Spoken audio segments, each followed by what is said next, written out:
Bienvenidos a un nuevo vídeo de la serie Conceptos básicos sobre la escatología social y la nueva época. Seguimos buscando información para entender la nueva época prometida en la naturaleza. Y ahora vamos a ver el daño que hizo el pecado a la naturaleza después de haber visto en los dos vídeos anteriores lo que fue la creación de Dios. Si les parece, como en anteriores vídeos, comenzamos con una invocación inicial al Espíritu Santo. Ven, Espíritu Santo, ven por medio de la poderosa intercesión del corazón inmaculado de María, tu amadísima esposa. Ven, Espíritu Santo, ven por medio de la poderosa intercesión del corazón inmaculado de María, tu amadísima esposa. Ven, Espíritu Santo, ven por medio de la poderosa intercesión del corazón inmaculado de María, tu amadísima esposa. Esta oración fue enseñada por la Virgen al Padre Gobi. Bien, entonces, después de haber visto la creación del hombre en el vídeo 9, la creación del orden de la naturaleza, la del cosmos, en el vídeo 10, el resto de la creación de la Tierra y su adorno en el vídeo 11, pues ahora vamos a ver el daño a esa naturaleza creada que supuso el pecado original y el pecado actual. En siguientes vídeos veremos el daño a esa naturaleza que imprimirá en los últimos tiempos y cómo Dios regenerará la nueva Tierra. Por último, hablaremos del cuerpo humano en la nueva Tierra. Bien, entonces este capítulo 12 vamos a empezar por las transformaciones debidas al pecado original y luego la transformación debida a los nuevos pecados. Veremos el proceso del diluvio, hablaremos de Walter Brown, el tercero de estos sabios que les dije aportan mucha información a la interpretación bíblica literal. Hablaremos de 7 acontecimientos astronómicos después del diluvio. Hablaremos del cuarto de estos sabios, que es Velikovsky, de sus hallazgos. Hablaremos de civilizaciones y ciudades sumergidas y haremos un resumen y conclusión de todo este tiempo desde la creación hasta hoy. Bien, entonces vamos a hablar de esta transformación de un planeta creado, maravilloso, con su anillo de arco iris alrededor de la Tierra, a lo que hoy tenemos. Vamos a ir viendo. Bien, los cambios en la morfología del planeta siempre han sido asociados en la Sagrada Escritura a motivos morales.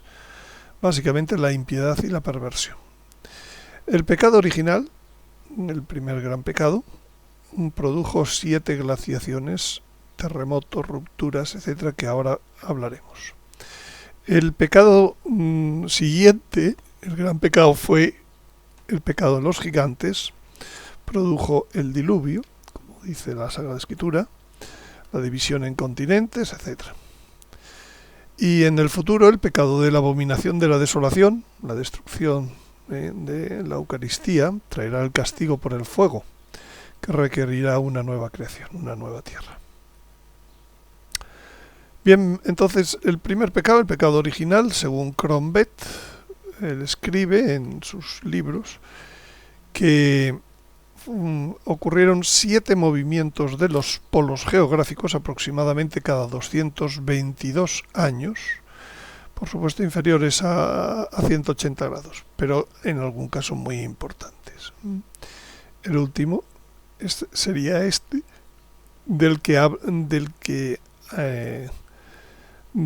habla también el señor Brown. Crombet no habla de la causa de estos movimientos de los polos geográficos, pero habla de una causa que es como un núcleo de masa que le llama la terrela, que se desplaza sin saber bien por qué hacia unos lados y hacia otros, provocando estas inclinaciones. En mi caso, pienso que esta regularidad de cada 222 años está hablándonos de una órbita, de un astro, de algo periódico que pasa cercano a la Tierra, de algo semejante a lo que siempre hemos visto como el sexto sello, el aviso que producirá una variación de los polos de la Tierra. Aquí tenemos el año de comienzo, el año de final de cada uno de estos movimientos. En el mapa está donde se situaban en el continente inicial. Hasta el diluvio esto era solo un continente.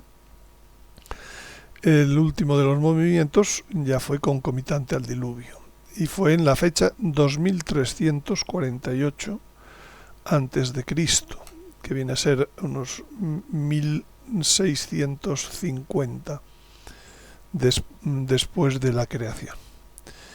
El lugar de estos cambios de polo pues está en un continente único.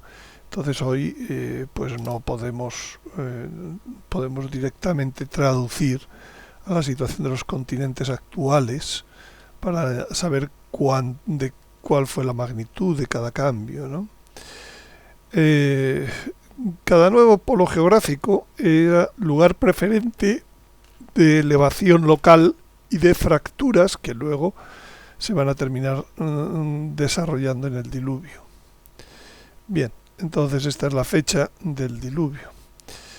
Veamos lo que dice Crombet de la traducción del Génesis 3.17. En el 3.15 es cuando se da el protoevangelio, la promesa, y a continuación el Señor está diciendo en los castigos que ocurren al hombre y a la mujer, pues el sudor del trabajo con el sudor de la frente, el parir con el dolor.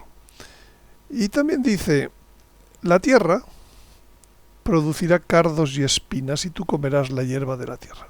¿Cómo traduce Crombet con el copto este versículo? Dice, la barra que pone en movimiento los polos del globo será movida. El eje de los polos. La masa reguladora se situará en diversas posiciones funestas. Esta masa reguladora es la terrela, de que les hablaba hace un momento. Se situará en diversas posiciones funestas. Bien, en cualquier caso esto podría ser también el astro. Quemará en los lugares situados en las regiones vecinas al cerco universal, el Ecuador. Hará más calor ya. El septentrión, variable, blanqueará de frío numerosas regiones. Bueno, pues aquí tenemos la base entonces en el propio castigo inmediato después del pecado original. Dios ya anuncia cambios en los polos y glaciaciones. Luego, por otras razones, Crombet encuentra la regularidad cada 222 años. Bien, en el diluvio, el relato que hay en el Génesis, capítulo 7, es el siguiente. En el año 600 de la vida de Noé, el día 17 del segundo mes, reventaron las fuentes del gran abismo. Ya habíamos hablado qué eran las fuentes del gran abismo, cómo estaban tapadas por la corteza. Y también se abrieron las compuertas del cielo. Y dice, y estuvo lloviendo sobre la tierra 40 días y 40 noches. Atención, 40 días llovió. El diluvio duró 40 días, el diluvio de lluvia, sobre la tierra. El agua creció y levantó el arca que se alzó por encima de la tierra. Ahora bien,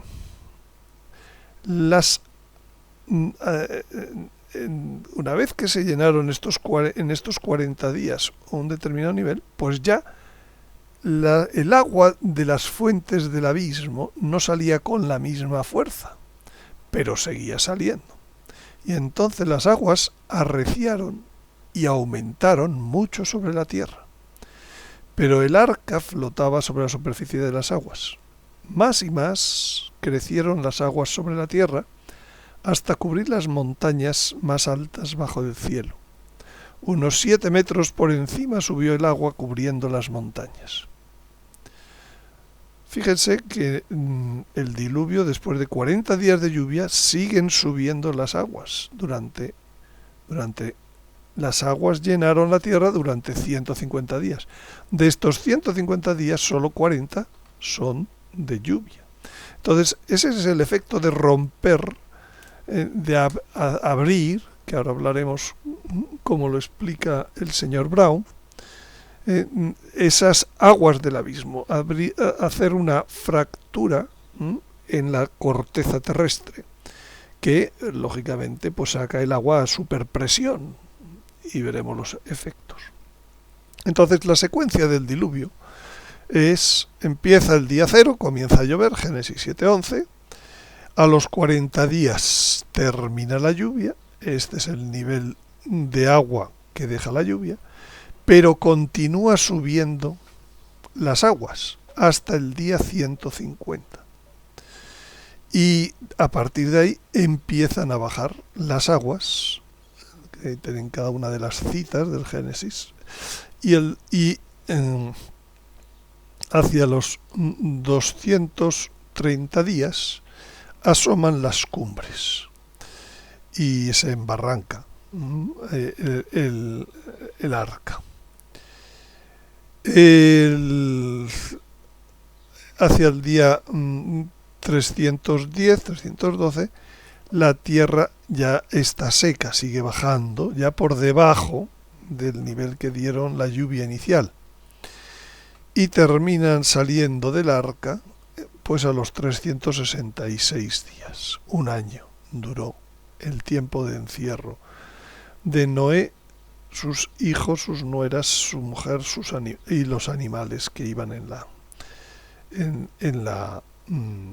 el arca. Por tanto, este es el perfil de inundación, porque a veces no lo tenemos claro cómo se fue dando a lo largo del tiempo. Bien, entonces, ¿cómo lo describe Crombeth? Dice: las grandísimas fuerzas que mantenían en movimiento circular en lo alto de los cielos dejaron de actuar. O sea, la rotación debió cambiar.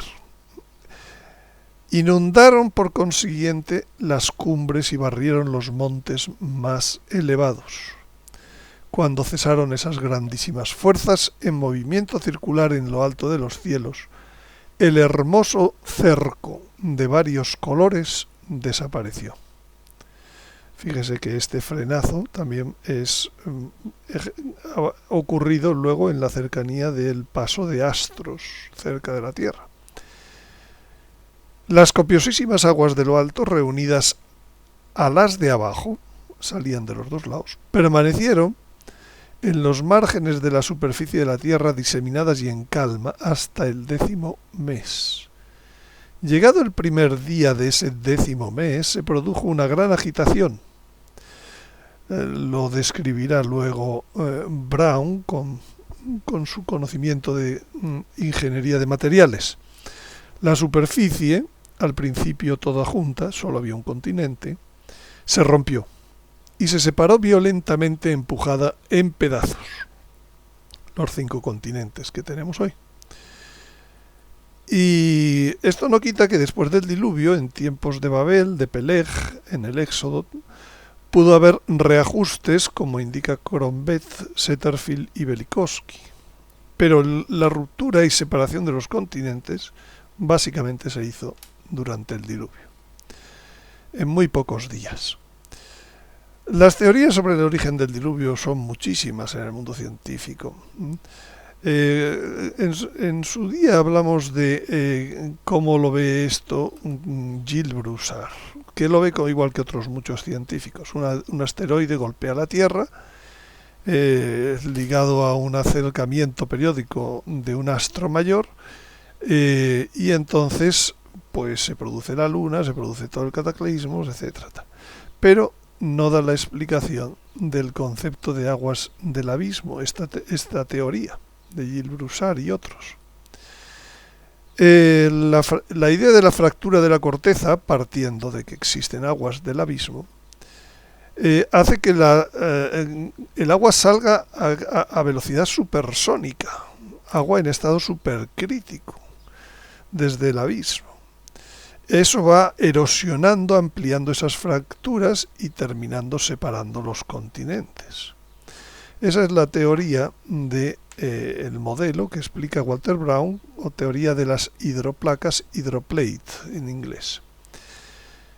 Y luego están las teorías de multitud de pseudocientíficos que dicen que el diluvio no fue algo global, sino solo fue un fenómeno local, que aquí ni siquiera pues vamos a tratar de ellos, pero entre otros pues la geología tradicional pues habla de este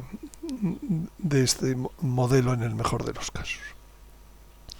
Bien, expliquemos la teoría de las hidroplacas, Hydroplate Theory, de Walter Brown, doctor ingeniero mecánico, director de los Bennett Laboratories de la US Army, cuya información la pueden encontrar en este enlace, en donde él explica que lo primero que pasó fue la ruptura de la corteza de esos 60 kilómetros que había de corteza granítica por encima del manto basáltico que hemos hablado en el vídeo anterior. Entonces, esto hace que salga el agua a toda velocidad y con ella, pues evidentemente erosiona los bordes, y entonces se pierde gran parte de la corteza continental, lo cual hace que se produciera una reducción del radio terrestre e incluso sale material que se pone en órbita, pero no en órbita de la Tierra, sino en órbita del Sol. Por supuesto que otro material será en órbita de la Tierra y otro material golpeará la Luna y terminará. Y entonces él explica cómo el cinturón de asteroides no es la destrucción de ningún planeta por el choque con otro planeta llamado Tiamat y estas otras cosas en absoluto, porque va en su libro lo explica muy bien y se ve cómo todos los asteroides tienen la formación de bolitas típicas del agua, de la sedimentación o de la formación dentro del agua. Y entonces, bueno, pues luego basta simplemente sumar la masa y se encuentra uno que efectivamente todos los asteroides pudieron salir de la parte de corteza que la Tierra perdió. Además, habla de cómo la Luna pudo crecer y formar los cráteres, que hablaremos luego. Y luego, pues, explica cómo se dieron la creación y llenado de los océanos que hoy tenemos. Hoy en día, pues, Crombet habla de 2000 metros del nivel de los mares por encima del antiguo nivel del Océano Pacífico, que supuso. Y por tanto, pues se perdió parte de la corteza que había. Se perdió simplemente por inundación, porque todavía sigue inundado. Luego hablaremos. Entonces, el área seca quedó reducida a menos de la mitad inicial y él explica cómo es la formación del perfil topográfico del fondo oceánico actual, explica la deriva continental y la formación de cordilleras, explica el cambio de 40 grados de la inclinación de los polos por los movimientos que se produjeron entre continentes y el ajuste isostático que tuvo que tener la rotación de la Tierra, lo cual produjo ese cambio de los 40 grados, como luego hablaremos. Entonces, según la teoría de las hidroplacas, primero la primera fase es la ruptura de la corteza, de esa raquia, de ese firmamento, eso firme, que se hace en pocas horas, habla de 2 horas, para todo el mundo. Por la presión es muy posible. Entonces se abren las fuentes del abismo. Aquí hay un dibujo muy espectacular, aquí está en esquema, salen el agua durante 40 días a gran presión y va saliendo a la órbita, pues mucha parte de los materiales, pero pues, lógicamente pues otra pues va cayendo en forma de lluvia. Sale agua y sale material sólido al espacio sideral, y entonces aquí tenemos como todos los asteroides es solo un 0,04 de la masa de la Tierra, por supuesto mucho menos de la cantidad de corteza que pudo salir. Y luego parte de, conforme la presión se va perdiendo, va cayendo, va lloviendo más, pero el agua se ha enfriado al subir a la estratosfera, se ha congelado y cae en forma de granizo.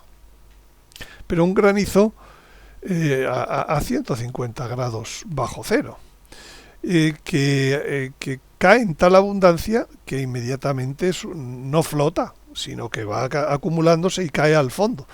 De modo que se produce congelación de los ríos desde abajo hacia arriba, y probablemente de algunas zonas del mar. Y entonces se encuentran hoy en el permafrost de Rusia y de Canadá, se encuentran estratos de hielo congelado que tienen dentro peces, lo cual sería imposible si se hubiera congelado el río de modo normal de arriba abajo. Al igual que se encuentran en esos estratos pues prácticamente congelados pues kayaks, bueyes de estos que estaban cruzando el río en el momento en el que llega el diluvio, la inundación. Entonces la siguiente fase es la inundación de los continentes durante 150 días.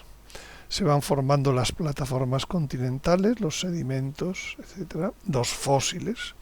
La sedimentación es por licuefacción, lo cual da unos estratos que aparentemente todo vertical, aparentemente lo que los geólogos, la geología tradicional dice, pues que esto se hace durante millones de años.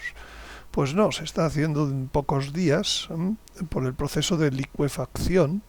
Esto clasifica los fósiles, los estratos por su granulometría, por su densidad, etcétera, y explica toda la estratigrafía sin más problemas.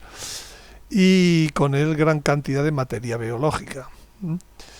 Y además explica la formación de la producción de minerales radioactivos en ciertos lugares de la corteza. No me voy a entretener, pero al flexionarse la corteza, que es granítica, en las zonas donde va perdiendo ese agua que le soportaba, pues el granito tiene un porcentaje muy alto de cuarzo, y esto da piezoelectricidad, y la piezoelectricidad, otra vez fuerzas electromagnéticas, es la causante de la formación de átomos radioactivos, y esto se ve pues entonces en una distribución que no es homogénea de minerales radioactivos, como vemos aquí en el caso de España.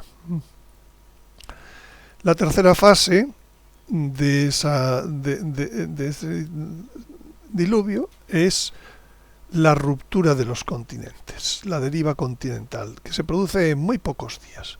Fíjense aquí en el caso de la India, cómo parte desde lo que sería la Antártida hacia lo que hoy en día es el Himalaya, el Tíbet. Esto lo vamos a ver luego. Este proceso se da en muy pocos días y produce una de las fosas oceánicas que ya estamos viendo aquí, que luego veremos. Bien, entonces en pocos días se da una formación rápida de carbón por sepultarse toda esa materia biológica, de petróleo, y se dan fracturas que en el granito que inmediatamente, o en los sedimentos que se están formando, que se llenan pues de esas aguas con materiales disueltos que terminan siendo los yacimientos hidrotermales de cantidad de sustancias a lo largo y ancho de la Tierra hoy en día, en pocos días. Y la última fase es la fase de recuperación. Continúa hoy en nuestros días, En ella pues se genera la dorsal atlántica y como respuesta, ahora veremos, también las cordilleras submarinas del Pacífico y de las fosas oceánicas.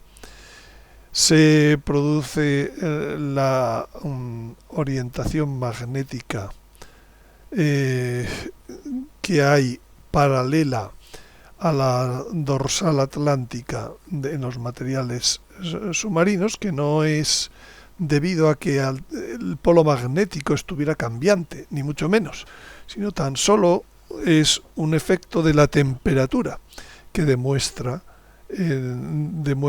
la temperatura de los materiales cambia la orientación magnética y lo demuestra con experimentos de laboratorio y con el ejemplo luego en la geología práctica de todas las dorsales, el señor Brown. Se dan fuertes procesos erosivos que producen, porque se va mucha agua, se va sobre los continentes a grandes alturas, formando unos lagos salados muy altos que en algunos casos se fracturan y entonces se vacían de golpe, produciéndose cañones, procesos erosivos muy fuertes en pocos días, como el que hoy en día tenemos en el cañón del Colorado. En distintos continentes existe. Aumenta el tamaño del núcleo terrestre porque al ascender materia del fondo pues disminuye la densidad, aumenta el volumen y entonces aumenta el tamaño del núcleo terrestre, lo explica, y la actividad volcánica y la formación de fondos oceánicos basálticos. Y también explica como parte de esta recuperación pues la inclinación del eje de la Tierra, en donde la zona del Himalaya formada pues tiende a buscar un nuevo equilibrio exostático por la pura rotación, de modo que esto genera no llega hasta el Ecuador, pero genera la inclinación del eje terrestre. Esta teoría de hidroplacas resuelve una cantidad de problemas geológicos impresionantes. Por ejemplo, por supuesto, el de la fuerza que produce la separación y la deriva de los continentes. ¿Por qué tan rápida? Pues porque está lubricada esa separación por las propias aguas del abismo, esas aguas que quedan todavía en forma de agua supercrítica. Explica el mecanismo de formación y de distribución geográfica de las cordilleras submarinas y continentales, explica el giro de 40 grados de los polos y la fosa asociada que existe a 90 grados este al sur de la India, explica el proceso de congelación de los mamuts, el depósito de troncos de árboles, que son árboles tropicales en el Ártico, explica la congelación desde el fondo de ríos que atrapa a peces, animales que los cruzaban, etc. Explica el origen de las llanuras a gran altitud que hay, pues por ejemplo, pues en las mesetas que rodean el Himalaya, etc. O que tenemos pues en Bolivia, en otros sitios. Y los lagos salados que existen en todo el mundo a gran altitud y además muchos de ellos de gran desarrollo. Explica la existencia de cámaras magmáticas en la corteza actualmente, desde la cual surgen volcanes. Explica la distribución no uniforme de minerales radioactivos, etc. Fíjense cómo la traducción de Crombet del libro de Job referida al diluvio. Le dice el Señor en aquel diálogo: ¿acaso tú has sostenido en el cielo los extremos del eje en torno al cual cada día va regularmente la Tierra al punto esencial? El punto esencial es el punto que geocéntricamente hablando es el que sobre el que rota todo el planeta y todo el resto, el Sol, etcétera. Ese punto esencial está en la corteza, en la superficie de la Tierra. Entonces, aquí la traducción dice los extremos del eje en torno al cual cada día va regularmente la Tierra al punto esencial. Trata de saber, además, cómo en la gran inundación, en el diluvio, para destruir a los rebeldes y con el fin de dar a los lugares una forma distinta de antes, yo hice caer a pedazos la corteza de la tierra, sacudiéndola y haciéndola temblar, como borracho que anda y se detiene bruscamente. Lo mismo que luego Isaías va a decir acerca de los últimos días. O como quien revestido de autoridad, y en signo de propiedad, imprime la forma de un sello de madera en algo. El Señor lo hizo como quiso, lo reformó los continentes otra vez como quiso. Bien, esta es la explicación de la teoría de las hidroplacas, de la formación de la dorsal atlántica. Conforme va saliendo el agua, va erosionando la corteza, esa falta de peso hace que el manto ascienda, generando esa cordillera dorsal centroatlántica, pero este ascenso de masa produce un desequilibrio isostático en el otro lado de la Tierra y entonces produce un hundimiento. Y por eso no es igual las cordilleras submarinas que están en el Atlántico de las que están en el Pacífico. ¿Y cómo son las fracturas del lado de hundimiento? Pues si cogemos una bola de ping-pong y apretamos, veremos que las fracturas son de tipo concoideo, como conchas. Y así son exactamente hoy en día las fracturas que bordean todo el océano Pacífico en los distintos lados. Son de modo concoidal. Si uno aprieta aquí obtiene el hundimiento. Bien, con lo cual pues se explican de pronto tantas cosas desconocidas. Hay muchos ejemplos en todo este mapa de dorsales, etcétera, que ahora no me puedo poner, que eran absolutamente inexplicables, que quedan explicados de este modo. Uno de esos casos es el de la deriva continental de la India, que saliendo de la Antártida pues va migrando en pocos días, lubricada, y choca contra Asia, contra lo que hoy en día es Asia, y forma en ese choque esta gran acumulación de material que es el Himalaya. Visto en 3 dimensiones, y deja unas llanuras, lógicamente, de todo este empuje, deja unas llanuras a gran altura, como es la meseta de tibetana, etc.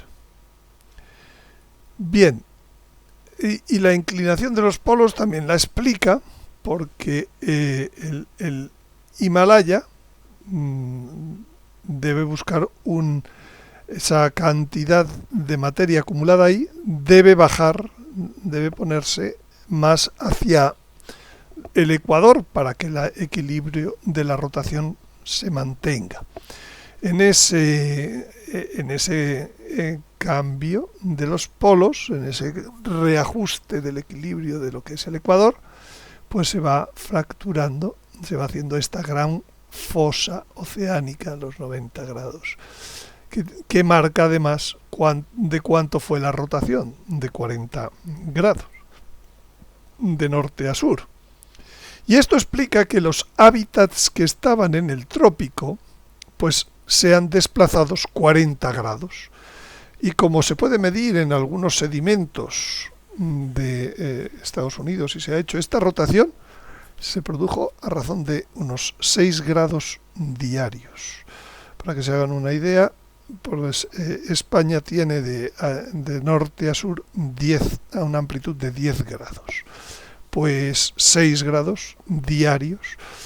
Esto es lo que hizo que los mamuts que estaban en el trópico en un tiempo brevísimo se encontraran en latitudes, y además lloviendo hielo, lloviendo granizo, etcétera, tal. Y entonces, hoy en día, esos hábitats que antes eran tropicales, pues están circundando el polo. Y por eso también se dan depósitos de troncos de árboles que son tropicales, también en el círculo polar ártico, y aquí está todo el área de distribución donde se encuentran esos mamuts congelados hoy en día, porque el trópico se vino al polo en muy pocos días. Otro de las consecuencias es lo que ocurrió con la Luna. Fíjense qué diferencia hay entre el mapa o la vista del lado visible de la Luna y de la cara oculta, ahora que la podemos conocer por los satélites. Es absolutamente distinto el nivel de los cráteres. Aquí los grandes mares pues no están en el lado oculto. Es como si...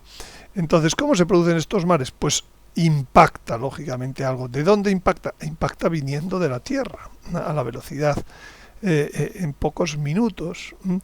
Y entonces, ese impacto produce un cráter que llega hasta el fondo y se da un relleno de lava, que es todos los mares de la Luna en la cara visible. Los impactos mayores están en la cara visible que mira la Tierra, lo cual es ilógico. Si vinieran los impactos del el cosmos sideral, tendrían entonces que verse en el otro lado, los grandes impactos, y no, se ven en el lado de la Tierra. Y además, bueno, pues todo esto produjo una disminución del brillo del Sol y de la Luna, sobre todo.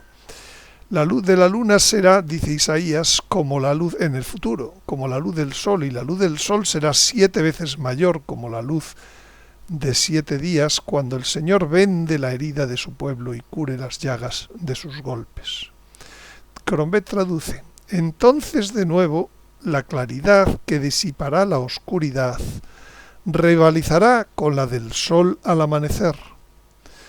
Su brillo recibirá un aumento significativo que multiplicará por 7 la luminosidad actual y volverá a ser igual a la hermosa emitida en su primera generación. La luna y el sol eran mucho más brillantes, por eso se requería aquel anillo acuoso. Pero todo esto ya descendió con motivo. La reflectividad de la luna, aunque les parezca muy grande, es bajísima, es el 19%, es como si toda ella fuera como el carbón. Y de hecho, esta disminución de la luna ha ido siendo detectada y escrita en las tablillas de los babilonios, lo cual en principio no tiene explicación para la ciencia. Tiene la explicación porque han ido surgiendo estos mares de lava basáltica profunda ante los impactos. Bien. Y finalmente termina el diluvio. Dice el Génesis: se cerraron los manantiales del abismo y las compuertas del cielo, las dos, y cesó la lluvia del cielo. El agua se fue retirando poco a poco de la tierra y decreció, de modo que a los 150 días, el día 17 del mes séptimo, el arca encalló sobre las montañas de Ararat. El agua continuó disminuyendo hasta el mes 10, y el día 1 de ese mes asomaron los picos de las montañas. Pasados 40 días, Noé abrió la claraboya que había hecho en el arca y soltó el cuervo. El año 601, el día 1 del mes 1, se secó la agua de la tierra. Noé abrió la claraboya del arca, miró y vio que la superficie del suelo estaba seca.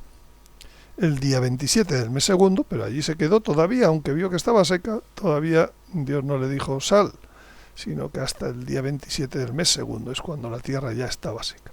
Curiosamente, una de las cosas que ocurren en este tiempo es que suelta una paloma, y la paloma viene con un ramo de olivo en el pico. Comprenderán ustedes que con la absoluta inundación no podía haber olivos, no podía haber plantas en la tierra. Eso significa que Dios hizo una nueva creación de las plantas después del diluvio, no de los animales. Esos los continuaron a partir de los que venían en el arca, que ahora veremos el tamaño del arca, etc. Bueno, entonces el diluvio nos deja una serie de datos muy interesantes. Durante los 40 días que hubo lluvia, fueron la lluvia, para que pudieran subir a los mares como hoy los vemos, tuvo que ser a una media de 2.000 litros por hora. Ninguna gran tormenta de hoy en día es capaz de repetir ese nivel. El arca tenía 183 metros de largo y 30 de ancho, medidas con el codo egipcio, que es el que utilizaba Moisés cuando escribe el Génesis. Eso supone que tenía unos 8.900 metros cuadrados de suelo habitable. Y ahí cabían, por supuesto, multitudes, todas las especies actuales hoy cabrían de dos en dos en ese sitio. Y no solo eso, sino que bastaría la mitad de esa superficie. El otro resto podía servir pues para almacenar la comida. Las aguas profundas hoy todavía no han desaparecido totalmente. De hecho, sigue habiendo en los pozos profundos se sigue encontrando estos agua en estado supercrítico a 9.600 metros, a 12.000 metros. En los años pasados se han perforado hasta esos niveles. Y de hecho sabemos que hasta el propio petróleo, cuando se encuentra, pues tiene 3 niveles: el de gas, el de petróleo y el de agua marina. Bueno, Kant, en uno de los vídeos anteriores vimos cómo había supuesto la idea de ese arco iris tipo anillo Saturno, pero en sus hipótesis cosmogónicas dice más. Dice, proponiendo la existencia de aquel arco iris. Dice: cuando los supervivientes del diluvio asomaron al Nuevo Mundo, aquella imagen del anillo luminoso había desaparecido del horizonte, lo cual pues tuvo que ser un buen palo, ¿no?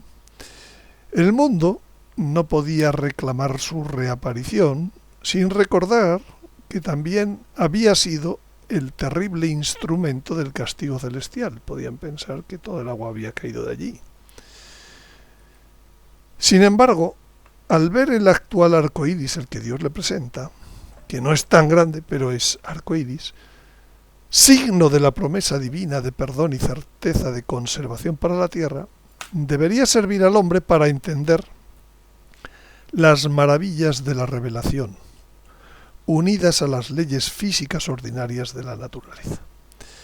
Kant se dio cuenta de que la ciencia estaba equivocándose de arriba a abajo, la ciencia tradicional, en esto de entender las maravillas de la revelación unidas a las leyes físicas ordinarias de la naturaleza. Bien, ¿y qué es lo que dice de esta nueva creación, de estos olivos, de estas cosas que hubo postdiluvio, y del arco iris, Crombet? Dice, Dios le dice a Noé: he ahí una gran multitud de tierras fértiles como al principio. Él la ha vuelto a hacer como al principio. Interesante, cara a los últimos tiempos, hago nuevas todas las cosas. Haced una nueva distribución de las regiones en presencia del jefe. Sobre el arco iris, dice Crombet: la lluvia para los culpables ha terminado. He aquí una nueva unión que se establece ante el Omnipotente. Es la alianza de Noé, cuyo signo es la presencia en el cielo del arco iris, que recuerda el arco iris permanente antediluviano del anillo acuoso, lo que había intuido Kant.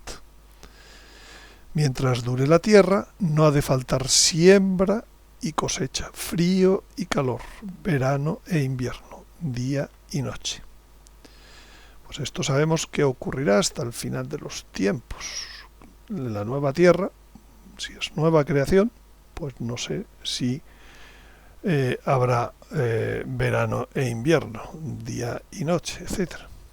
Ya hablaremos. Otra de las consecuencias del pecado de los gigantes, del pecado de que sé que Dios dijo, el hombre no es nada más que carne, y se arrepintió de haber creado al hombre y solo ha salvado a 8 personas, pues una de las consecuencias es el cambio de la edad de los hombres.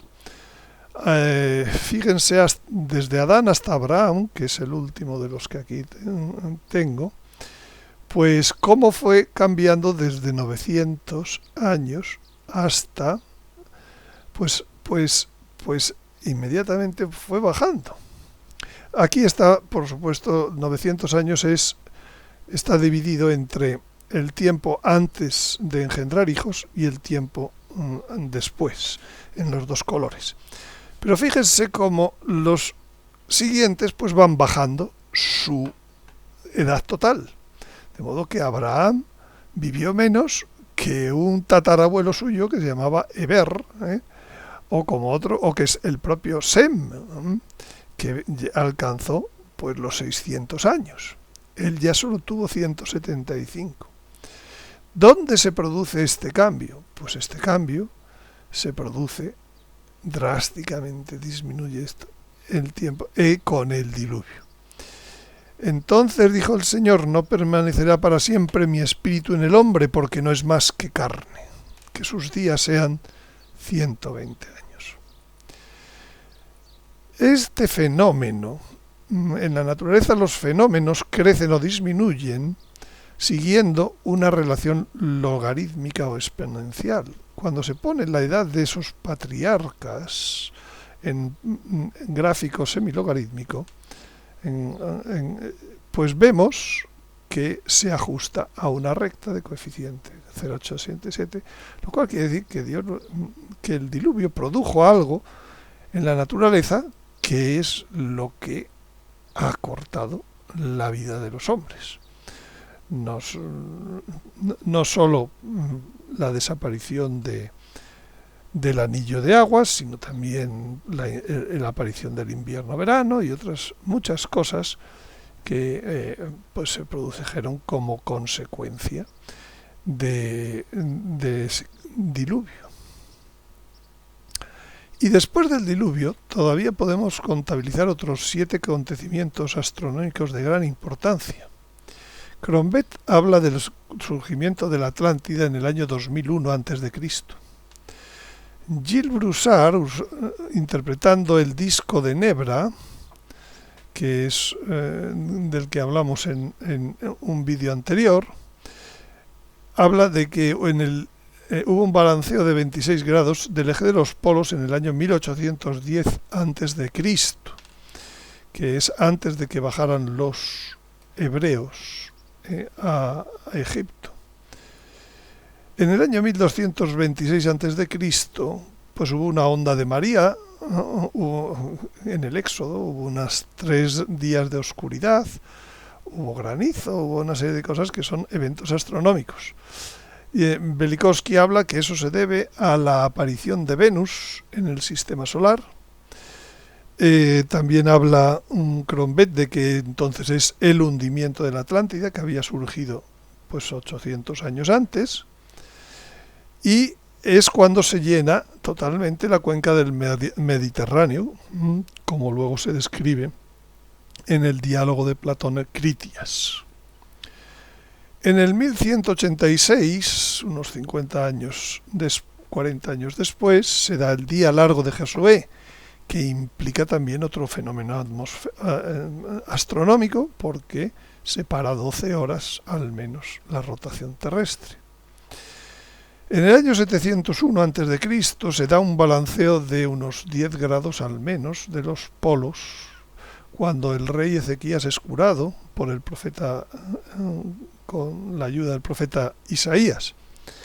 Entonces es cuando se cambia el calendario de 360 a 365 días en casi todas las culturas antiguas y de modo simultáneo. En el año 33 tenemos un eclipse de 3 horas durante la muerte del Señor, y en el año 1054 tenemos un fenómeno llamado supernova por los astrónomos, pero que está visible durante 13 meses en el cielo. Veamos uno a uno estos fenómenos astronómicos para darnos cuenta qué frecuentes son estas catástrofes. Dice Crombeth: una antigua crónica menciona que cuando empezó el reinado de Bochos, es un faraón egipcio, fundador de la segunda dinastía en el 2004 a.C., sucedió una cosa extraordinaria cerca de Ubaste. Se había abierto la tierra y muchísima gente había perecido. Esa región no se conoce como sísmica, se trata entonces de otra cosa, la región esta. Dice, lo mismo se produjo en el momento del éxodo, al revés. No pudo tratarse de la emersión de la Atlántida en medio del océano Atlántico. Existe un inciso en los manuscritos de los españoles que tomaban las tradiciones de los indios cuando poco después de la conquista, tomado de un manuscrito de 1576 que representa Aztlán como el lugar de origen de los aztecas, donde se ve una isla en medio del océano donde hay una montaña rodeada por algunas ciudades. Bien, esto puede explicar un poco el haber vivido este tipo de catástrofes astronómicas que incluso pues les hace salir de donde vivían. Atlántida, aztecas, Aztlán, todo esto pues se ve que viene de la misma raíz, Atlántico. Pues podía explicar un poco los sacrificios humanos de aquella religión azteca, en donde el motivo de cada día del sacrificio humano era que volviera a salir el sol, que no hubiera problemas de nuevas catástrofes. Fíjense con qué recuerdo histórico más tremendo hacían de las catástrofes que habían vivido astronómicas. El disco de Nebra fue hallado en Alemania en 1999. Es un yacimiento de la Edad de Cobre que es un observatorio astronómico antiguo. Describe una situación estelar de 1810 a.C., en donde es imposible verla desde donde hoy están, en Alemania. Por tanto, estaba 26 grados más abajo y en él se ve un gran planeta, un planeta 7X, según dice Gilles Broussard, que en este mapa astronómico que es el disco de Nebra. Y entonces supone que la Tierra se movió en algún momento 26 grados sobre la posición actual. El señor Setterfield explica cómo traducir el tiempo atómico a tiempo orbital. Él hace una ecuación a partir del corrimiento al rojo de las galaxias lejanas. Por supuesto que ese corrimiento al rojo no se debe al efecto Doppler, sino que se debe a que la luz era menos energética cuando la energía de punto cero era más baja al principio de la creación. Entonces de ahí obtiene una función que él dice es válida para 2688 años tras la creación, que es esta función y que él explica en este enlace que pueden ustedes ver con detalle. Setterfield, a partir de esta curva, encaja 3 grandes catástrofes bíblicas. La que se llama como final del Precámbrico, él dice que eso es el diluvio. La que los geólogos dicen que es el Pérmico, él dice que es Babel. Le encaja casi al año exacto con Babel. Y la del Cretáceo terciario, la extinción del Cretáceo, el Kuiper, la encaja con los días de Peleg, que en sus días fue dividida la Tierra.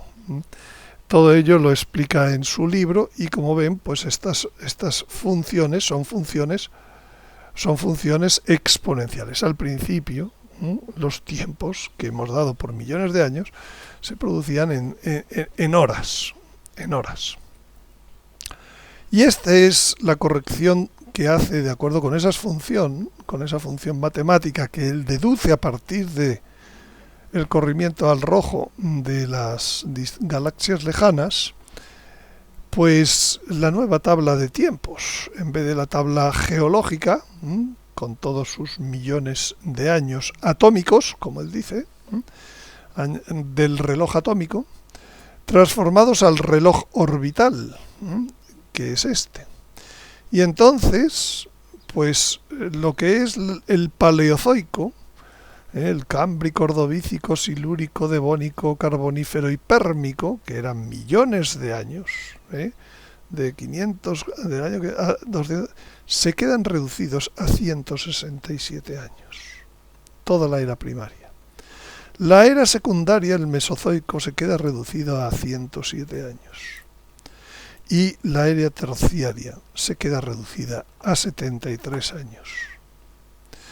Realmente se ve un poco lo ridículo que se plantea que es la ciencia tradicional.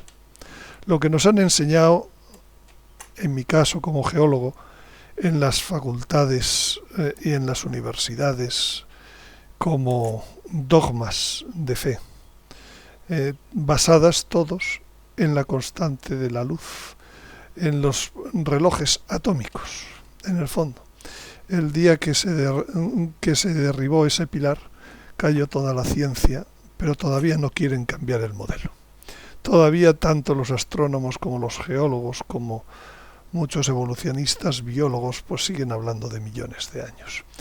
Tiempo al tiempo. En el tiempo del Éxodo hay varias de las plagas que implican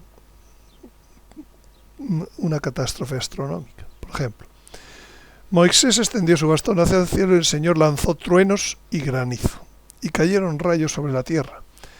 El Señor hizo llover granizo sobre el país de Egipto. Llegó el granizo y rayos junto al granizo. Cayó con tal fuerza como no lo había hecho en todo el país de Egipto desde que fue fundado. El granizo hirió en todo el país de Egipto a cuanto había en el campo, tanto hombres como animales. El granizo estropeó toda la hierba del campo y destrozó todos los árboles del campo. Lógicamente este granizo tiene que ser algo especial, algún porqué. Y es curioso que en el Apocalipsis hay 3 veces que se nos dice que lloverá granizo. Granizo con fuego, granizo con sangre, etc. Pues probablemente este granizo tiene una causa inicial que es astronómica, pero con absoluta seguridad la plaga de los 3 días de oscuridad es de origen, tiene una causa astronómica. El Señor dijo a Moisés: extiende tu mano hacia el cielo y que sobrevenga sobre el país de Egipto una oscuridad tan densa que se puede palpar. Extendió pues Moisés su mano hacia el cielo y sobrevino una oscuridad muy densa sobre el país de Egipto durante 3 días. No se veían unos a otros durante los 3 días y no pudieron moverse de donde estaban. En cambio, los hijos de Israel tenían luz en sus poblados. Bueno, en el Apocalipsis vuelve a aparecer la oscuridad en la 5ª copa, en el Apocalipsis 16. Y los 3 días de tinieblas son comunes en las revelaciones privadas para los últimos tiempos, quizás para el tiempo del castigo. Por tanto, nada tiene de extraño y hay detrás una causa astronómica. Esto lo empezó a estudiar el 4º sabio del que todavía no hemos hablado, que es Velikovsky. Él era psiquiatra y empezó a indagar en el conocimiento de las culturas antiguas, de esa memoria que cada cultura tenía de grandes catástrofes astronómicas. Y las fue todas viendo cómo se relacionaban con las del Éxodo. Entonces, en todas las culturas, los aztecas, los mayas, los chinos, los griegos, los esquimales, etc., existen desastres descritos de origen astronómico. Velikovsky en 1950 saca el libro Wars in Collision, y Velikovsky es ruso, afincado en Estados Unidos, amigo pues de Einstein, lo que pasa que él es más joven, y se dice que su primer libro lo estaba leyendo Einstein cuando murió. Entonces, aquí en este enlace tienen toda la información que pueden sobre él. Entonces, él explica, después de recoger todos estos testimonios, que en aquella época, antes del Éxodo, en ningún mapa estelar de ninguna antigua civilización aparece el planeta Venus. Solo hay 4 grandes planetas. Y además que Marte está es de órbita interior a la Tierra, entre la Tierra y el Sol. Entonces él dice que Venus fue expulsado por Júpiter y entonces adquirió una órbita inicial de tipo cometa. Y en esas órbitas de tipo cometa, pues lógicamente atravesaba la Tierra algunas veces, pasó cerca de la Tierra y provocó las plagas, la onda de marea del Éxodo. Años más tarde interaccionó con la órbita de Marte y lo que hizo es sacar a Marte de su órbita, que vuelve a interaccionar con la Tierra a lo largo del día largo de Josué, y dejar a Venus con una órbita interior a la Tierra. Y esa órbita interior a la Tierra es la que hoy tenemos, que se va haciendo circular en pocos años. Entonces, este es el planteamiento de mundos en colisión de Velikovsky, que produce una verdadera revolución científica y anatematización por el mundo de los científicos. Pero fíjense en algunos datos sobre esta hipótesis que dice Velikovsky. Júpiter es el planeta que gira más rápido del sistema solar. En tan solo 10 horas se completa un día. Es lo que tarda ahora mismo. Eso supone que va en el Ecuador a 12,6 kilómetros por segundo.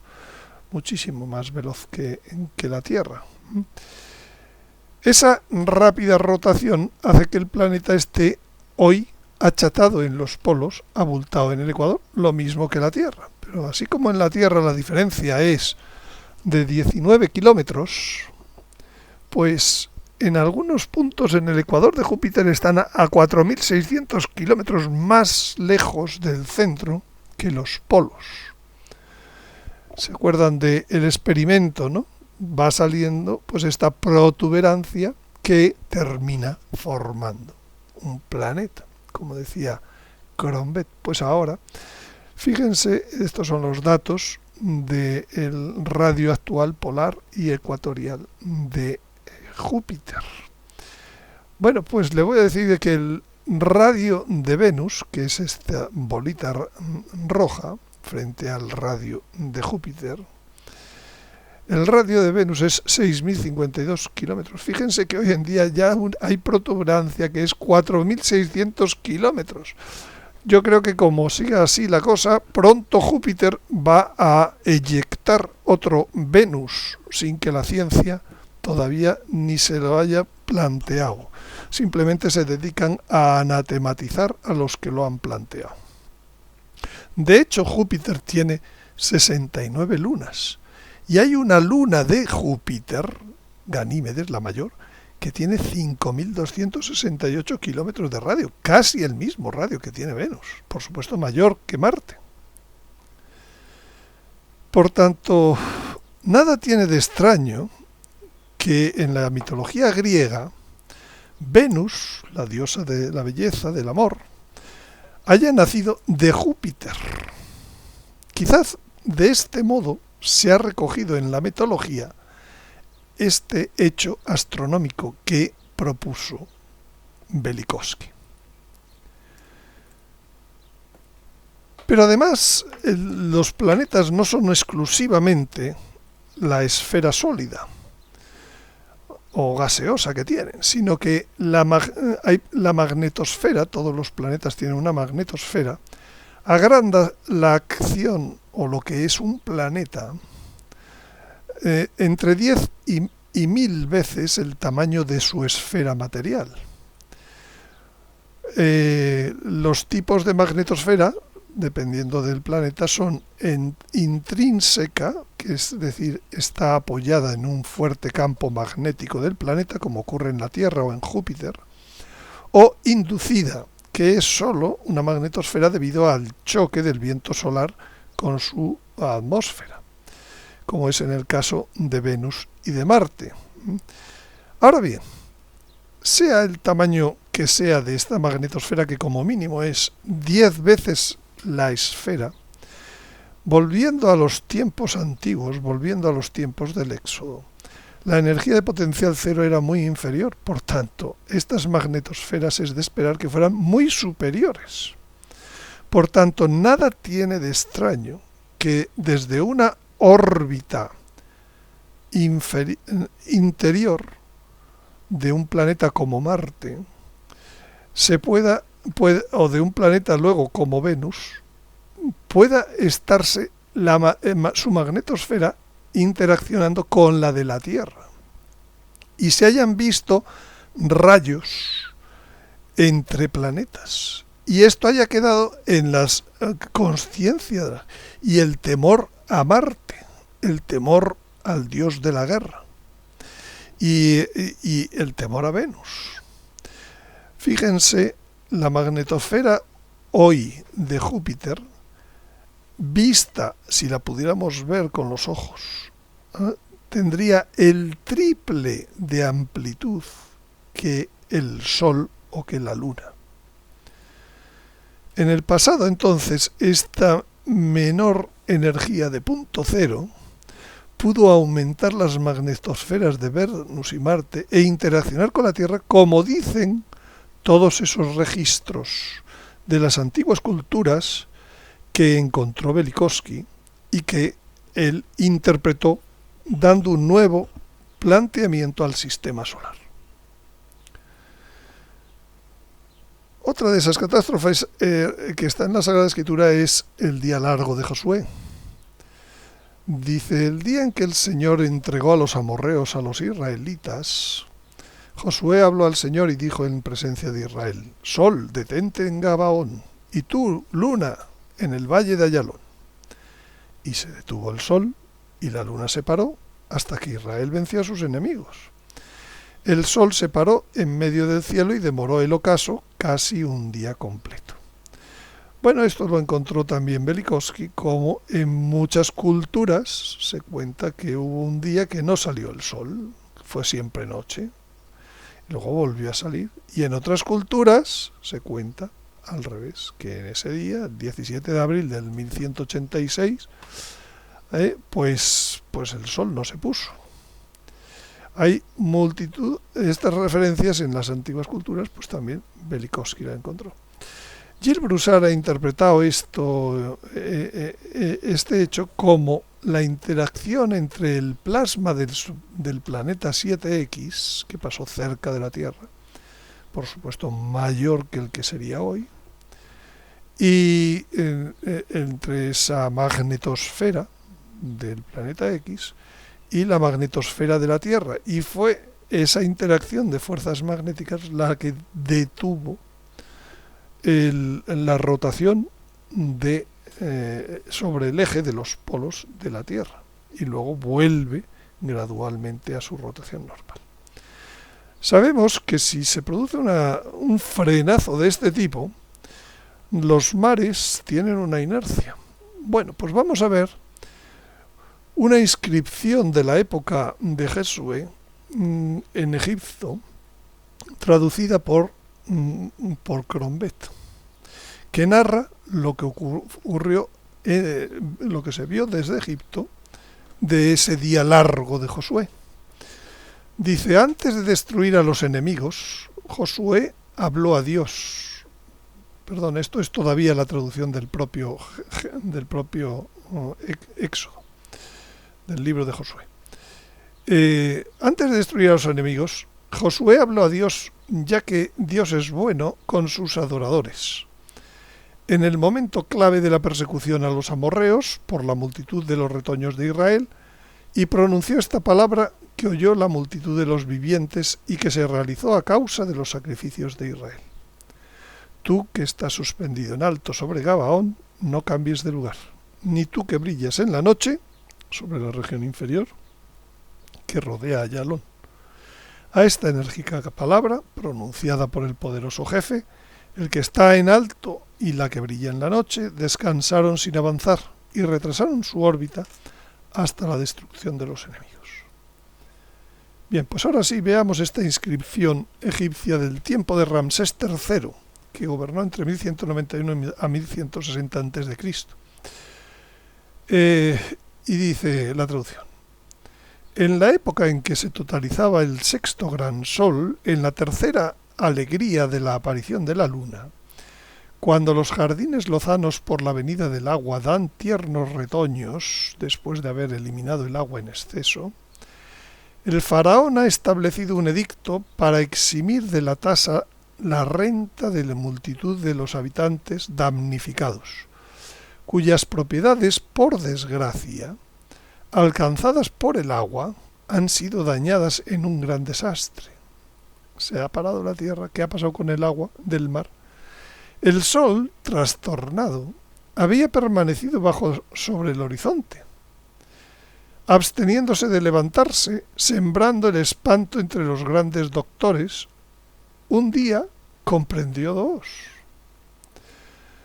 Después el faraón ha erigido una imagen que tiene la finalidad de alejar la desgracia del país. Hefaistos, a tus adoradores da tu protección. Anula las palabras de esos viajeros extranjeros impostores. Haz perecer a esos enemigos de los sacrificios a las imágenes, hechos por la multitud dispuesta por clases en los templos de los dioses eminentes. Era como se disponían por clases sociales en los templos. Aumenta los golpes sobre esos malditos adoradores del Eterno. Castígalos, multiplica las desgracias sobre esos pastores de rebaños. Quema sus casas. Ramsés, celeste jefe, que imponías el trabajo a esos infames, que los maltratabas, que no los socorristes en la necesidad. Arroja al mar a esos viajeros extranjeros que han hecho dos cosas: que la luna se detuviera quieta en un pequeño rincón en el borde del horizonte, y que en un pequeño rincón en el borde del horizonte el mismo sol que apenas había nacido de frente al lugar donde se hallaba la luna, aplazó cambiar de lugar y atravesar los cielos. Mientras la luna reducía su velocidad y se arrastraba lentamente recorriendo un espacio exiguo, de frente el gran dios, el sol, suspendía su marcha, atenuando el efecto extremo de su luminosidad como al despuntar el día. Contra las naves, tanto las que estaban en su sitio como las que habían salido de los puertos, las olas del mar reunidos se han levantado un largo muro de agua. Atención, las ondas de marea. Quitando con fuerza a los pescadores que habían salido a observar la ola y tragándoselos en el agua. Además, en la gran región de los prados, una marea considerablemente aumentada, ya mucho tierra adentro, se ha lanzado sobre los lugares donde pacían los rebaños, ha arrebatado el ganado y lo ha ahogado. La pérdida es de más de la mitad de los rebaños del Bajo Egipto. Los restos de naves abandonadas se amontonan por acá y por allá, despedazados al borde de los canales. Las áncoras, que debían mantenerlos en el agua, las han triturado en vez de protegerlos. Los mares, reuniéndose sin medida, han entrado por mucho en el país.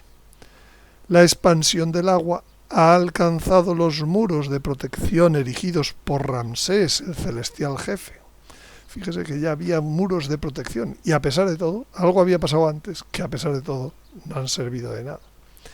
El agua se ha lanzado por los dos lados de la región posterior, arrasándola, haciendo estériles los jardines, penetrando en los diques y causando aperturas. Un gran país ha sido hecho pobre y desierto. Lo que había sido sembrado ha sido espantosamente destruido y cúmulos de tallos de cereales están por el suelo. Bueno, pues el día de Josué ya tenemos aquí la prueba de que produjo una onda de marea. Todo esto nos va iluminando lo que puede ser el aviso.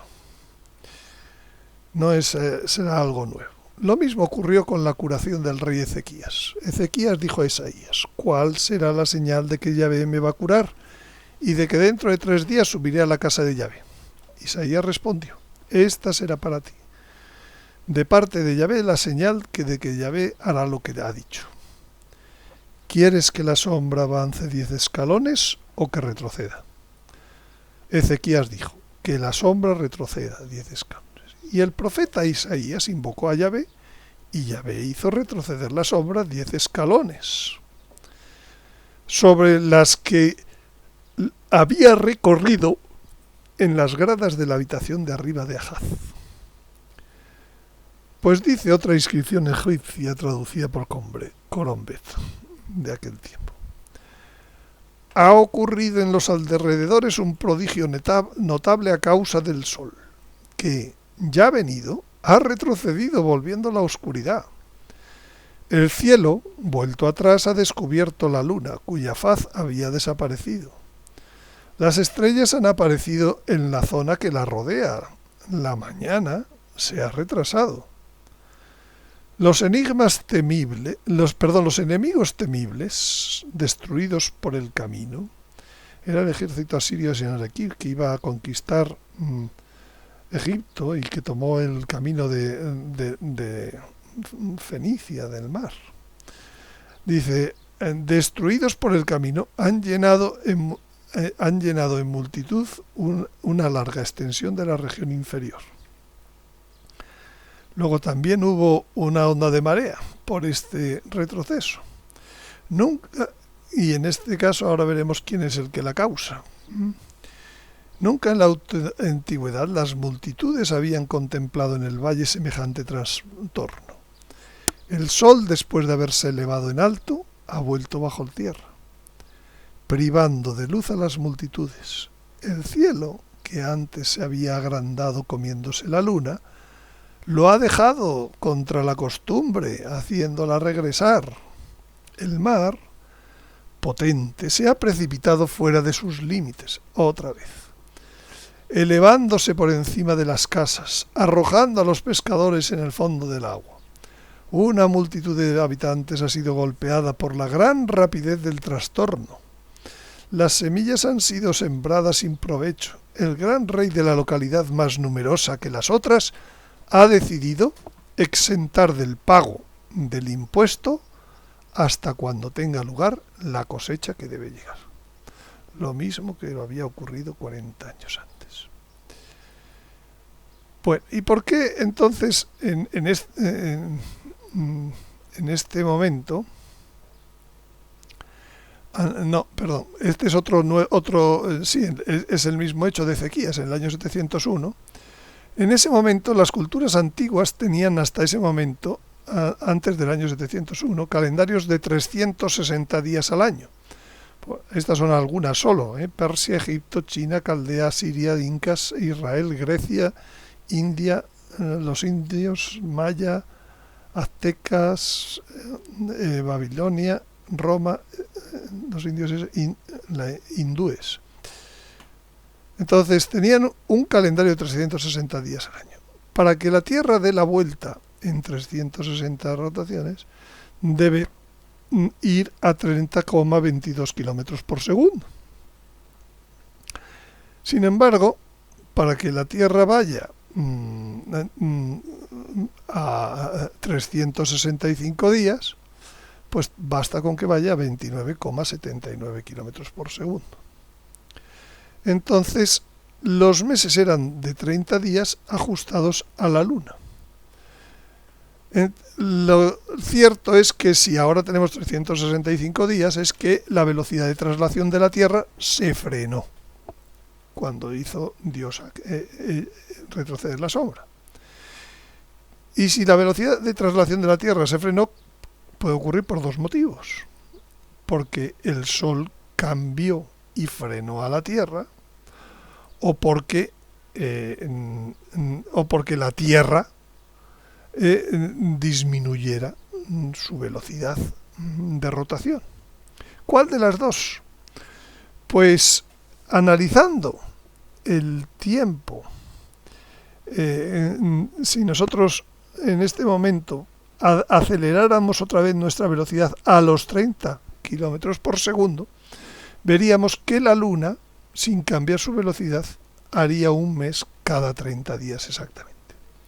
Por tanto, la razón de esta onda de marea no fue ningún astro pasando cerca, fue el propio Sol, que bien sabemos que por el Sol y la Luna se mueven las mareas.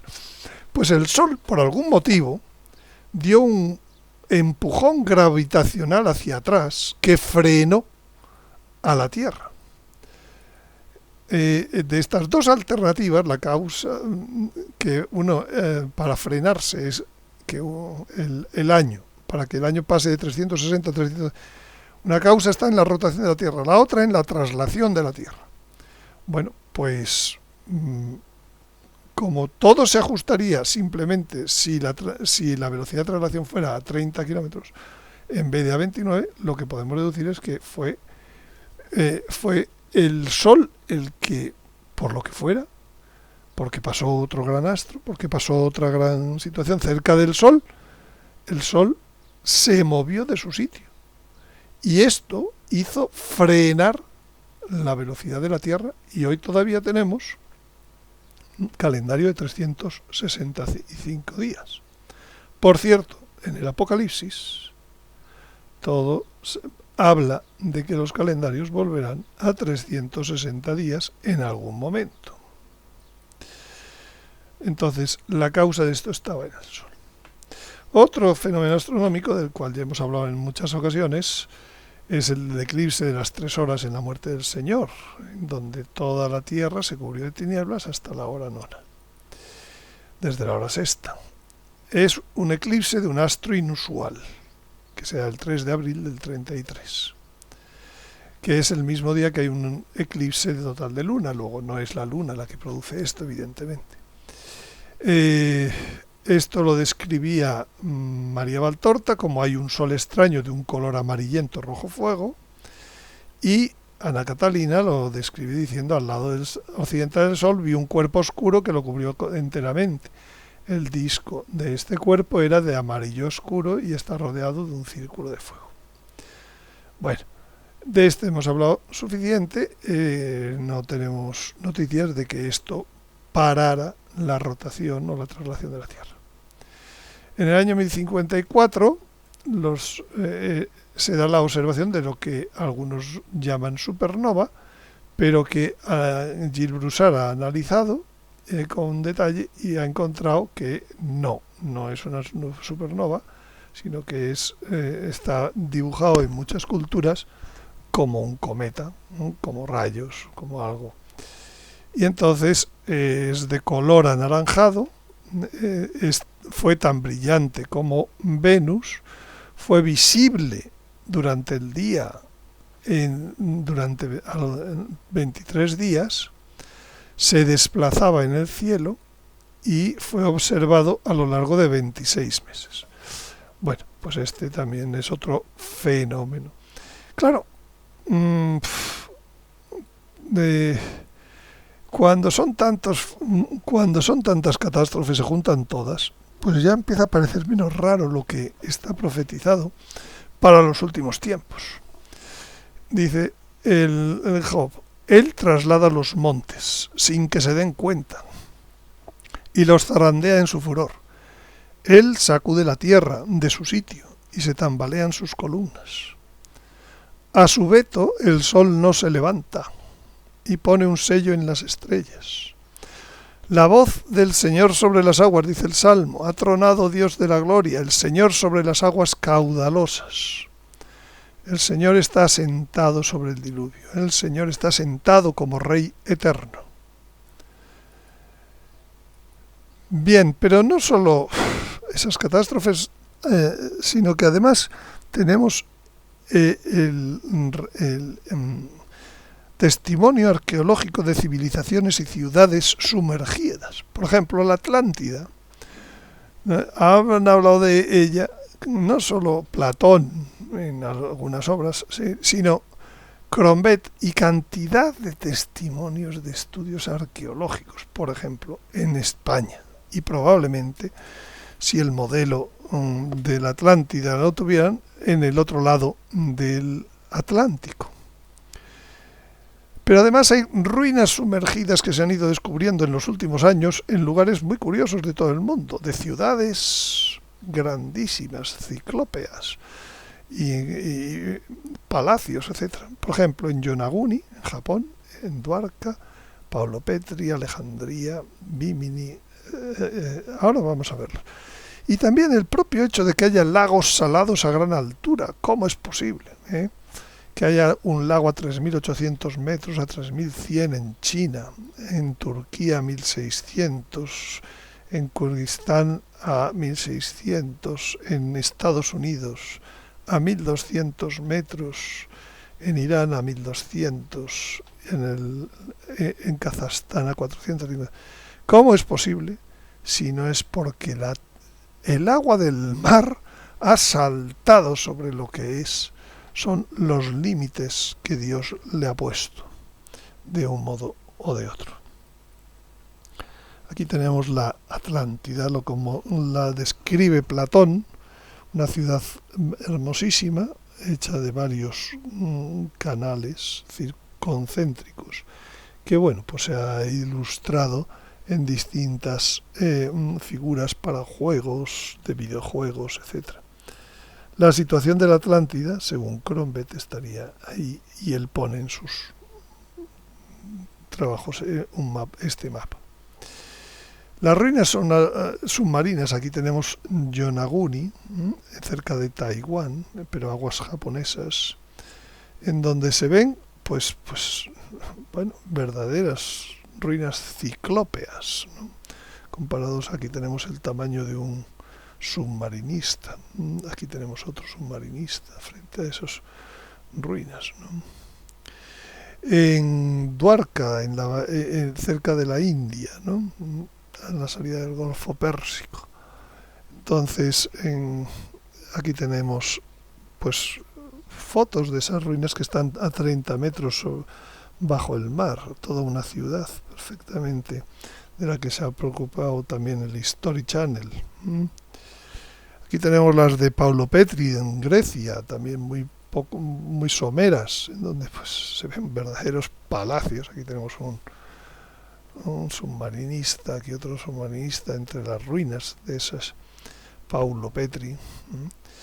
Las ruinas submarinas en Alejandría, que el gobierno egipcio no deja estudiar, y que muy probablemente era el palacio de Cleopatra, porque se ven cosas como estas, ¿no? Por los buzos, etc. O las ruinas submarinas en Bimini Road, en las Islas Bermudas, ¿no? En donde también son ruinas bastante gigantescas de pirámides ciclópedas que hoy en día son una atracción turística.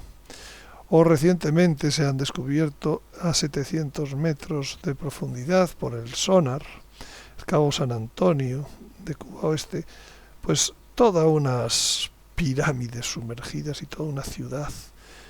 Parece una ciudad de los indios aztecas, ¿no?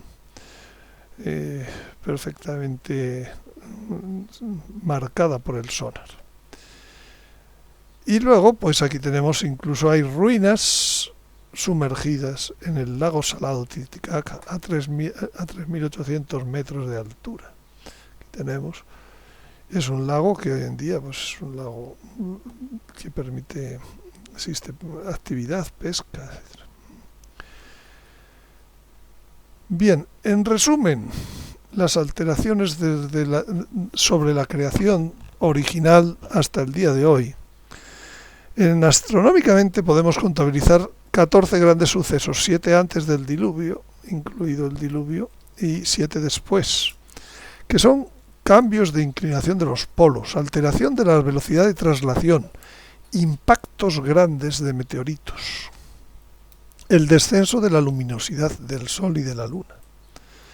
En el planeta ha cambiado la geología por las glaciaciones, por las dorsales submarinas, por la sedimentación biológica, por la aparición de la radioactividad y del núcleo magnético que no existía al principio.